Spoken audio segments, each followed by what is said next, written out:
नमस्कार दोस्तों, reality classes में आपका स्वागत है। इस वीडियो में हम अपना लास्ट टॉपिक जो 26वां टॉपिक है, भारतीय कृषि प्रणाली और फसल चक्र, इसका पहला पार्ट कवर करेंगे और इसका जो सेकंड पार्ट है वो कल आएगा और इसी के साथ आपका सिलेबस ख़त्म हो जाएगा। इसमें आगे बढ़ने से पहले मैं आपको एक दो बातें बता देना चाहता हूँ कि कई बच्चों के मन में ये डाउट होगा कि जो यहाँ पे आपको कराया गया है वो क्या आपके एग्ज़ाम के लिए सफिशिएंट है। तो आप ये समझ लीजिए कि जितना आपको यहाँ पे कराया गया है उसके अलावा बहुत थोड़ा ही मटेरियल है। मतलब जैसे टॉपिक है ना, उसमें आप मटेरियल कहीं से ढूंढ ही नहीं सकते हो। तो लगभग आप ये समझ लो कि 80% से ज़्यादा जो मटेरियल है वो आपका जितने भी वीडियो अभी तक कराए गए हैं उसमें कवर हो गया है। आपको करना क्या है, आप अपने नोट्स बनाइए और उनको बार बार रिवाइज कीजिए। किसी टॉपिक को आप जितने बार रिवाइज करेंगे ना, तो आपको उस टॉपिक के बारे में एक अंडरस्टैंडिंग डेवलप होगी। तो जब क्वेश्चन आएंगे MCQ बन के फॉर्म में, तो आप उनका आंसर ज़्यादा आसानी से दे सकते हैं। यही आपका एग्ज़ाम में सफलता की गारंटी देगा आपको। तो चलिए स्टार्ट करते हैं। तो सबसे पहले हम लोग कृषि प्रणाली, मतलब जो एग्रीकल्चर सिस्टम होता है ना, एग्रीकल्चरल सिस्टम की कृषि प्रणाली है, ये है क्या, ये देखते हैं। क्या लिखा है इसमें, 4 लाइनों में एक सेंटेंस लिखा है। इसको मैं फिर आसान भाषा में बताऊंगा, पहले इसको पढ़ देता हूँ। कृषि प्रणाली उन क्रियाकलापों का एक एकीकृत सेट है जो कृषक एवं संपोषणीय आधार पर अपनी उत्पादकता में वृद्धि करने तथा नेट फार्म आय बढ़ाने के लिए अपने संसाधनों और परिस्थितियों के अंतर्गत अपने खेत पर निष्पादित करते हैं। तो इनका कहने का मतलब ये है कि कृषि प्रणाली के अंतर्गत वो सभी गतिविधियां आती हैं जो कृषक मतलब किसान भाई अपने खेतों पर अपने संसाधनों और परिस्थितियों के अनुसार अपने खेतों पे प्रयोग करते हैं, जिससे उनका उत्पादन है वो बढ़ सके और उनकी इनकम बढ़ सके। अगला पॉइंट लिखा है, कृषि प्रणाली में मृदा मतलब मिट्टी, जल, फसल, पशुधन, श्रम, पूंजी, ऊर्जा और अन्य संसाधनों को ध्यान में रखा जाता है। तो जो इसके साथ में लिखा तथा कृषि परिवार को कृषि संबद्ध क्रियाकलापों को प्रबंधित करने के केंद्र में रखा जाता है। मतलब कि जो कृषि प्रणाली है ना, उसमें मिट्टी, जल और फसल कौन सी आपको बोनी है। पशुधन, तो खेती में केवल खेती नहीं होती है, बाकी इससे रिलेटेड जो एक्टिविटीज़ होती हैं, डेयरी हो गया, जैसे मत्स्य पालन हो गया, मधुमक्खी पालन हो गया, कुक्कुट पालन हो गया, तो ये एक्टिविटीज़ भी करते हैं ना कृषक भाई। श्रम और पूंजी, मतलब श्रम भी लगता है, पूंजी लगती है, पैसे लगते हैं। ऊर्जा और अन्य ज़रूरतें जो होती है ना, इन सब की जरूरतों को ध्यान में रखा जाता है। और जो कृषक परिवार है ना, उसके क्रियाकलापों को केंद्र में रखा जाता है। अब हम लोग कृषि प्रणाली के उद्देश्य देखेंगे कि जो कृषि प्रणाली है ना, वो किन किन उद्देश्यों की पूर्ति के लिए बनाई जाती है। तो पहला है प्रति इकाई क्षेत्र में फसल उत्पादन बढ़ाना। जो प्रोडक्टिविटी है ना, इसी को प्रोडक्टिविटी बोलते हैं। दो चीज़ें होती हैं, उत्पादन और उत्पादकता। उत्पादन तो ये होता है कि किसी क्षेत्र में कितना कोई चीज़ पैदा हुई, और जो प्रोडक्टिविटी होती है वो पर यूनिट एरिया के हिसाब से होती है। तो पर यूनिट एरिया में प्रोडक्शन है वो कितना हुआ। दूसरा पॉइंट है वर्ष भर आय का एक स्थिर प्रवाह। तो जो किसान भाई हैं वो एग्रीकल्चर जो सिस्टम है ना, वो इस तरह से अपनाते हैं और उसके साथ दूसरे भी काम करते हैं कि उनको साल भर जो उनकी आय है उसके आय का साधन वो बना रहे। तीसरा है पर्यावरण सुरक्षा और खाद्य संतुलन में सुधार करना, कि जो एनवायरमेंटल डैमेज है वो भी कम से कम हो और जो फूड सेफ्टी है वो भी एश्योर की जा सके। चौथा है इमारती लकड़ी, चारा और ईंधन के संकट का समाधान। तो जो इमारती लकड़ी है वो मिल सके सफिशिएंट क्वांटिटी में, चारा जो जानवर खाते हैं, और जो ईंधन का जो संकट है, गांव में कई जगह ईंधन का संकट होता है, तो उसका समाधान हो सके। इस तरह से कृषि प्रणाली अलग अलग जगह पे अपनाई जाती है। मतलब अलग अलग जगह पे लोगों को जिस तरह की ज़रूरत होती है उस हिसाब से कृषि प्रणाली अपनाते हैं। और मेन जो उद्देश्य हैं वो ये होते हैं। तो अलग अलग जगह पे साथ में अलग अलग उनके उद्देश्य चेंज होते रहते हैं। अगला है रोजगार सृजन और कृषि उद्योगों की स्थापना। तो कृषि में बहुत सा बड़ा पार्ट है ना, वो अपने देश में कृषि में संलग्न है। तो उनको रोजगार उपलब्ध कराना और कृषि उद्योगों की स्थापना, मतलब एग्रीकल्चर जो प्रोडक्ट होते हैं ना, उनको रॉ मटेरियल के रूप में यूज करके अलग अलग उद्योगों में प्रयोग किया जाता है। जैसे चिप्स बनाए जाते हैं, केचप टोमेटो सॉस बनाया जाता है और दूसरे जूस वगैरह बनाए जाते हैं। और अगला है उन इनपुट उपयोग दक्षता में वृद्धि, मतलब जो इनपुट दिया जा रहा है, तो अब इनपुट पैसे के रूप में भी हो सकता है, श्रम के रूप में भी हो सकता है, और जैसे दूसरे जो खाद पानी पेस्टिसाइड ये सब प्रयोग किए जाते हैं। तो बोल रहा है कि इनकी दक्षता, इनकी इफ़िशियंसी, मतलब आप जितना पैसा यूज कर रहे हो ना उस हिसाब से इफ़िशियंट प्रोडक्शन हो सके, इसमें ये वृद्धि करना।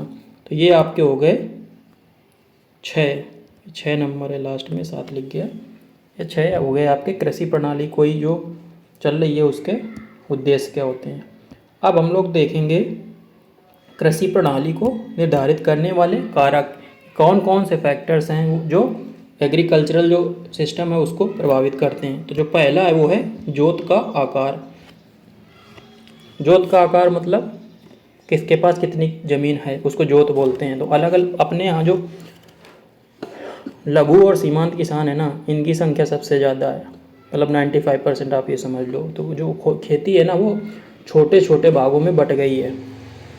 तो जो जोत का आकार है वो कृषि प्रणाली को काफ़ी प्रभावित करता है, क्योंकि जब खेत का साइज कम होगा तो उनके पास संसाधनों की कमी होगी और वो अलग अलग मतलब ज़्यादा प्रोडक्टिविटी वाली चीज़ों को नहीं कर सकते हैं, क्योंकि उससे उनको इनपुट जो है ना वो बढ़ जाएगा। दूसरा है भूमि का स्वामित्व। अब जो भूमि की ज़मीन है वो खुद की है या वो किसी दूसरे की ज़मीन पे कार्य कर रहा है या वो, तो ये जो भूमि का स्वामित्व है ना, ये भी कौन सी खेती की प्रणाली अपनाई जाए उस पर डिपेंड करता है। पता चला आप कोई चीज़ लगा रहे हो और अगले साल वो ज़मीन आपकी रहेगी नहीं, तो हो सकता है कि वो 1 नहीं 2 साल कुछ चीज़ें हैं ना वो 1-2 साल कई साल के एक साथ मतलब आप लगाए, उसका जो उत्पादन है वो 1-2 साल बाद शुरू हो। तीसरा जो पॉइंट है खेती का उद्देश्य, मतलब जो खेती है वो किस उद्देश्य से की जा रही है। कुछ लोग हैं जो अपने खुद के उत्पादन के लिए, कुछ लोग हैं जो उसको बेचने के लिए, या कुछ लोग ऐसे होते हैं जो ऐसी फसलें उगाते हैं जो मार्केट में जिनके रेट ज़्यादा होते हैं। अभी इस समय ऐसा बहुत सब ट्रेंड चल रहा है। तो ये हो गया खेती का उद्देश्य। चौथा है साधनों की उपलब्धता। तो खेती में बहुत सारे संसाधनों की ज़रूरत पड़ती है, जैसे सिंचाई, जुताई के साधन और इनपुट। आपके पास कितने सक्षम हैं आप इकोनॉमिकली, इस पे भी डिपेंड करता है कि वो कौन सी प्रणाली को अपना रहा है। पांचवा है मृदा एवं सिंचाई के साधनों की उपलब्धता।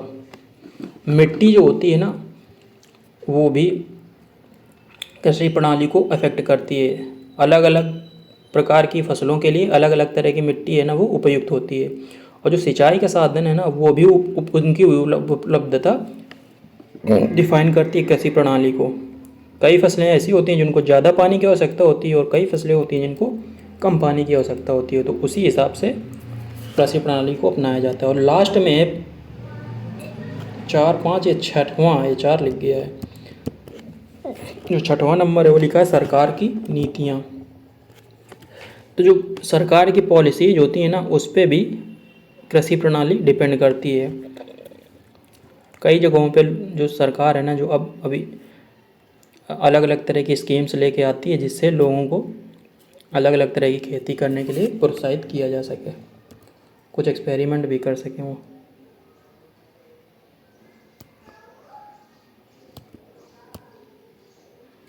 तो ये बात हो गई कृषि प्रणाली को निर्धारित करने वाले कारक। तो ये 6 प्रकार के कारक यहाँ पे लिखे गए हैं। अब हम लोग देखेंगे भारतीय कृषि। मतलब जो इंडियन एग्रीकल्चर है ना, उसके बारे में पढ़ेंगे। तो लिखा है मौसम पर आधारित भारतीय कृषि को 3 फसली सीजन में बांटा गया है। भारत की कृषि है ना काफ़ी हद तक मौसम पे डिपेंड करती है और इसको 3 तरह की फसलों में डिवाइड किया गया। ये तो आप लोग पहले से जानते होंगे और एक बार यहाँ पे मैं आपको बता देता हूँ। यहाँ पे हम लोग रबी, खरीफ और जायद की फसल है ना, इन तीनों को पढ़ेंगे। तो इम्पोर्टेंट जो पॉइंट है कि ये कब बोई जाती है, कब काटी जाती है, दूसरा कौन सी फसलें इसमें आती हैं। तो जो रबी की फसल है ना, लिखा है वह फसलें जो शीत ऋतु में बोई जाती हैं और ग्रीष्म ऋतु में काटी जाती हैं। मतलब ये शीत ऋतु नवंबर दिसंबर इसमें बोई जाती हैं और गर्मी के टाइम में काटी जाती हैं। ऐसी फसलों को रबी की फसल कहा जाता है। अगला पॉइंट लिखा है भारत में रबी की फसल सामान्यतः अक्टूबर नवंबर में बोई जाती है और मार्च अप्रैल में काटी जाती है।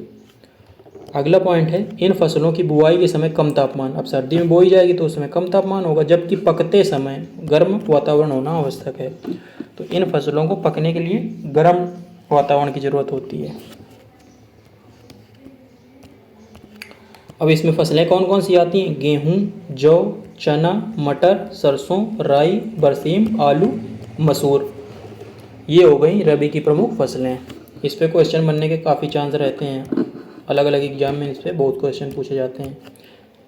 दूसरा है खरीफ की फसल। तो जो खरीफ की फसल है उसके बारे में क्या लिखा है कि यह वर्षा शुरू होने के साथ बोई जाती है और इनको वर्षा काल की फसल भी कहा जाता है। किसको? खरीफ की फसल को। अगला पॉइंट लिखा है इन फसलों की बुआई करते समय अधिक तापमान एवं आर्द्रता की आवश्यकता होती है। अब ये बरसात शुरू होने के टाइम पे बोई जाती हैं तो उस समय गर्मी काफ़ी पड़ रही होती है और उस समय वातावरण में नमी भी काफ़ी होती है। तो वही लिखा है कि अधिक तापमान और आर्द्रता की आवश्यकता होती है, जबकि पकते समय शुष्क वातावरण आवश्यक है। तो जब पकने का सीजन आता है ना, तो ये उस समय पकती हैं जब हल्की सी ठंडी स्टार्ट हो जाती है, तो उस समय एटमॉस्फेयर में ना ड्राइनेस होती है। अगला पॉइंट लिखा है ऐसी फसलें दक्षिण पश्चिमी मानसून शुरू होने के साथ 15 जून से 15 जुलाई तक बोई जाती हैं। तो ये जो फसलें होती हैं ना, दक्षिण पश्चिम मानसून, अपने भारत में ज़्यादातर वर्षा इसी से होती है। दक्षिण पश्चिम मानसून जो अरब सागर से उठता है। तो ये 15 जुलाई तक बोई जाती हैं और सितंबर अक्टूबर में इनकी कटाई होती है। अगला पॉइंट लिखा इन फसलों के अंतर्गत ज्वार, बाजरा, धान, मक्का, मूंग, सोयाबीन, लोबिया, मूंगफली, कपास, जूट, गन्ना, तंबाकू आदि फसलें आती हैं। तो ये फसलें आपको ज़्यादातर याद रखना है और आइडिया लगा सकते हो आप। तीसरा है जायद की फसल। तो जायद की फसल जो होती है ना, वो होती हैं जो रबी और खरीफ की फसलों के बीच के समय में बोई जाती हैं। मतलब जब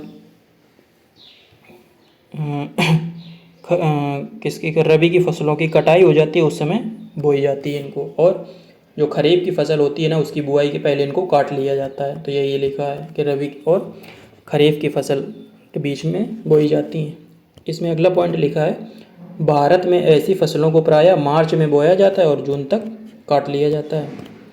अगला पॉइंट लिखा है जायद की फसलें उन क्षेत्रों में जायद की फसल उन क्षेत्रों में की जाती है जहाँ सिंचाई की पर्याप्त सुविधा हो। अब ये फसलें मार्च के आसपास बोई जाती हैं और जून में काटी जाती हैं। तो पूरा ये गर्मी का टाइम है ना, तो गर्मी के टाइम में सिंचाई की आवश्यकता अधिक होती है। तो इसलिए लिखा है कि यह उन क्षेत्रों में बोई जाती है जहाँ पे पानी की सिंचाई की आवश्यकता, मतलब सिंचाई के साधन उपलब्ध हों। अगला पॉइंट लिखा है जायद की फसलों के अंतर्गत सामान्यतः सब्जियों की खेती की जाती है। इसमें खरबूजा, ककड़ी, खीरा, करेला आदि की भी खेती आती है। तो सब्जियों की खेती है ना, गर्मी में कई सारी सब्जियां आती हैं, उनकी फसलें, और खरबूजा, ककड़ी, खीरा, करेला ये सब जायद की फसलों के अंतर्गत आती हैं। और इसके अलावा इसमें मूंग, उड़द और कुल्थी की फसलें जो है ना, वो भी जायद की फसलों के अंतर्गत आती हैं। तो ये हो गई फसलों के प्रकार। अब हम लोग देखेंगे भारत में प्रचलित प्रमुख कृषि प्रणालियाँ। जो मेन टॉपिक है वो यही है, इसके लिए उतने सब जो एक्स्ट्रा पढ़ाया गया है उससे भी क्वेश्चन पूछा जा सकता है और काफ़ी इम्पोर्टेंट है। तो जो पहली तरह की प्रणाली है वो है निर्वाह खेती, इंग्लिश में बोलते हैं सबसिस्टेंस फार्मिंग। यह खेती मुख्य रूप से मानसून पर और ज़मीन की प्राकृतिक उर्वरता पर निर्भर करती है। इस तरह की जो खेती की जाती है ना वो मानसून पे और जो ज़मीन जिस पे बोया जा रहा है ना उसकी फर्टिलिटी पे डिपेंड करती है। अगला पॉइंट लिखा है, इस प्रकार की खेती में परंपरागत औजारों और परिवार या समुदाय के श्रम का इस्तेमाल किया जाता है। जो काफ़ी लंबे समय से कृषि के औजार यूज किए जा रहे हैं ना वही इसमें यूज होते हैं, और जो परिवार और समुदाय है ना वो मिलकर खेती करते हैं इसमें।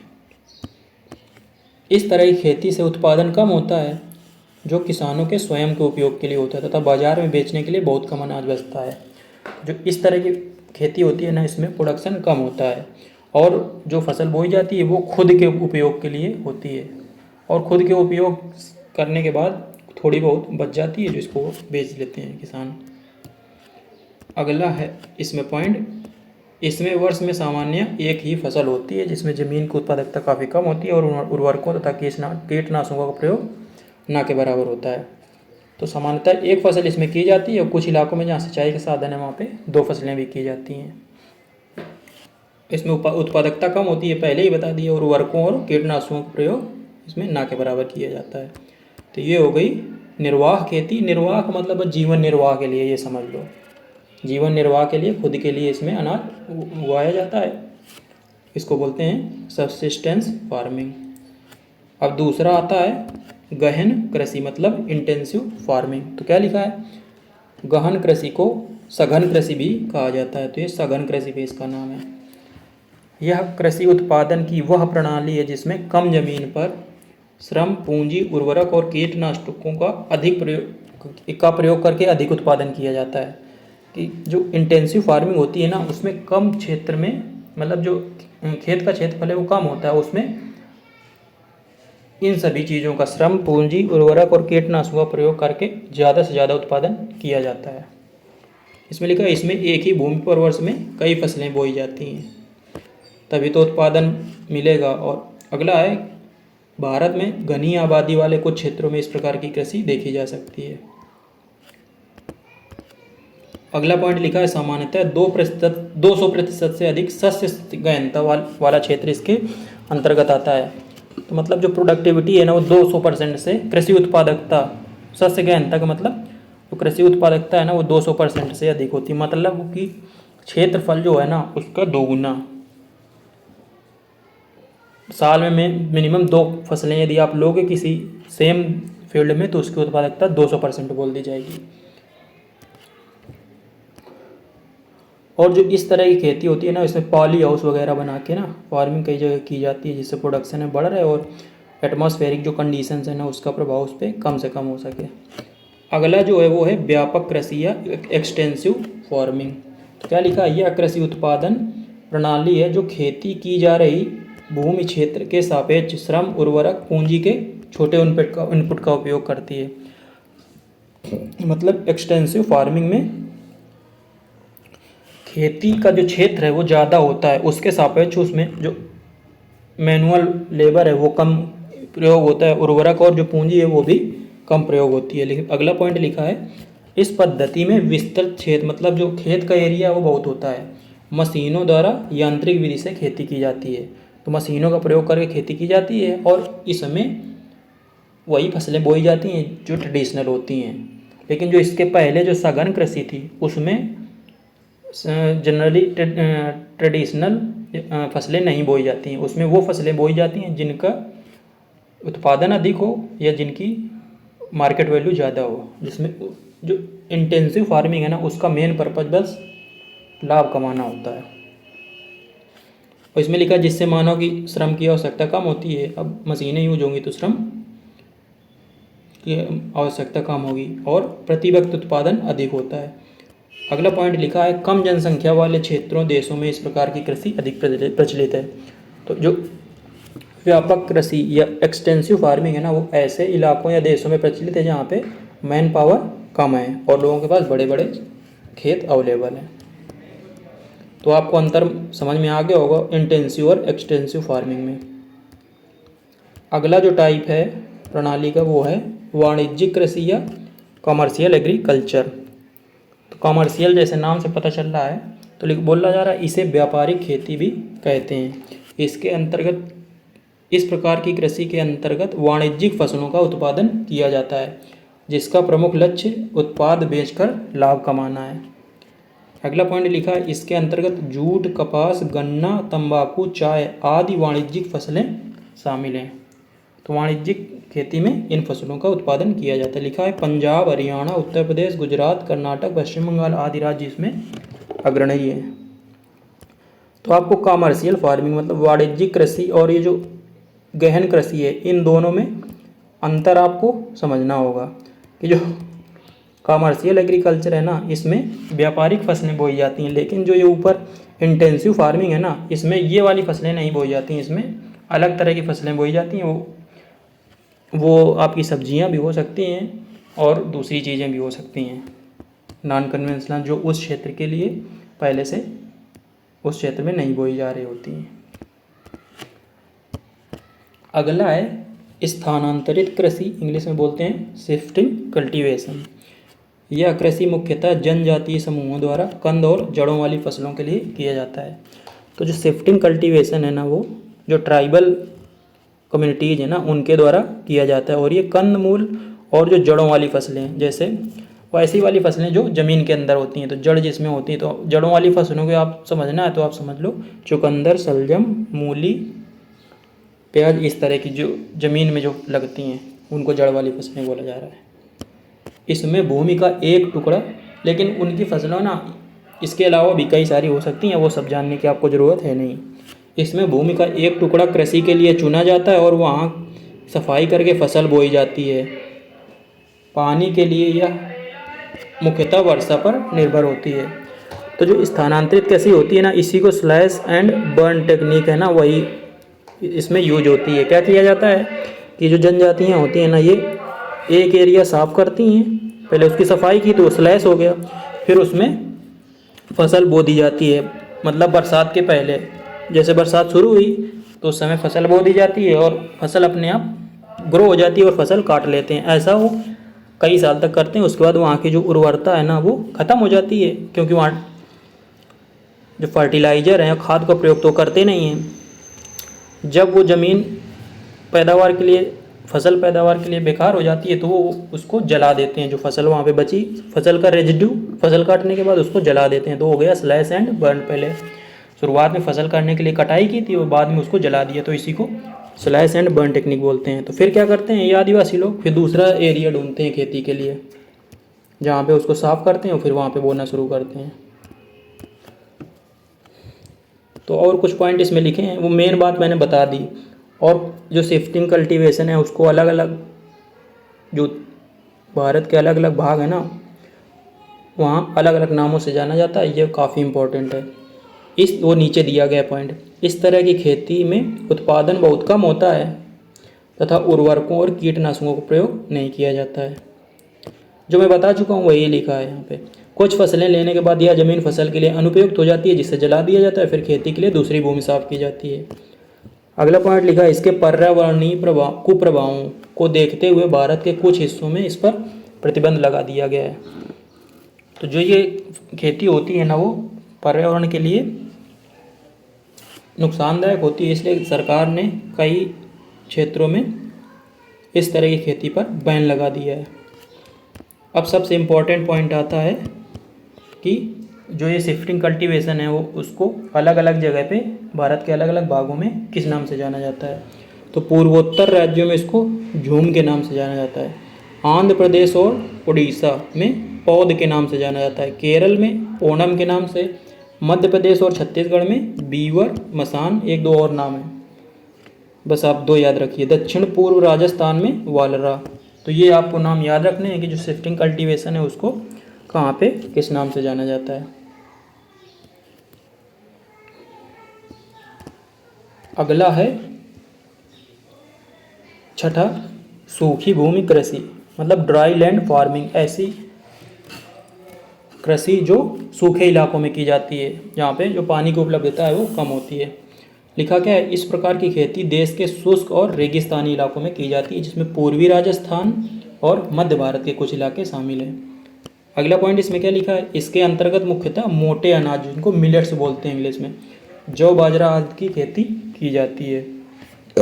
अगला पॉइंट लिखा है, इन फसलों को कम पानी की आवश्यकता होती है तथा यह गर्म तथा शुष्क मौसम में उगती हैं। तो सीधी सी बात है कि यहाँ पे पानी की उपलब्धता कम होती है, तो ऐसी फसलें बोई जाती हैं जो इनको कम पानी की आवश्यकता होती है और वो ऐसे हार्श मौसम को बर्दाश्त कर सके। लास्ट जो टाइप है वो है बागबानी कृषि, मतलब हॉर्टिकल्चर एग्रीकल्चर। वैसे तो हॉर्टिकल्चर है ना वो बागबानी को बोलते हैं, लेकिन यहाँ पे एग्रीकल्चर जोड़ दिया गया है, तो अभी आपको समझ में आएगा कि ये क्या होता है। इसके अंतर्गत लंबी अवधि की फसलें आती हैं जिनके लिए बड़े क्षेत्र की आवश्यकता होती है। तो इसके अंतर्गत ऐसी फसलों को शामिल किया गया है जिनका जो ग्रोइंग पीरियड हो काफ़ी ज़्यादा है और इनकी जो खेती है वो काफ़ी बड़े क्षेत्रफल में की जाती है। इस प्रकार की कृषि के लिए अधिक पूंजी और श्रम की आवश्यकता होती है, ज़्यादा पैसे इसमें खर्च होते हैं और मैन पावर भी काफ़ी लगता है। लिखा है, कई कंपनियों और कॉरपोरेट घरानों द्वारा बड़ी मात्रा में ज़मीन को लीज पर लेकर ऐसी कृषि की जाती है। तो जो कई कंपनियां और जो कॉरपोरेट हाउसेस हैं वो ज़मीन को लीज पर ले लेते हैं और वहाँ पे इस तरह की खेती करते हैं। इस श्रेणी में रबड़, चाय, नारियल, कॉफ़ी, कोको, मसाले व फलों को शामिल किया गया है। तो इस तरह की खेती इन सब की बागवानी कृषि के अंतर्गत आती है। तो ये हो गया आपका जो 26वां टॉपिक है उसका पहला भाग कंप्लीट हो गया, और इसका जो दूसरा लेक्चर है वो कल के दिन आएगा। उसी के साथ आपके पूरे 26 भाग कंप्लीट हो जाएंगे। आपको बार बार रिवीजन करना इसी का, और ये आप अच्छे से पढ़ाई करेंगे तो आपका ज़रूर सिलेक्शन होगा। इस बार चांस काफ़ी अच्छे हैं। चलिए, उम्मीद है आपको वीडियो अच्छा लगा होगा।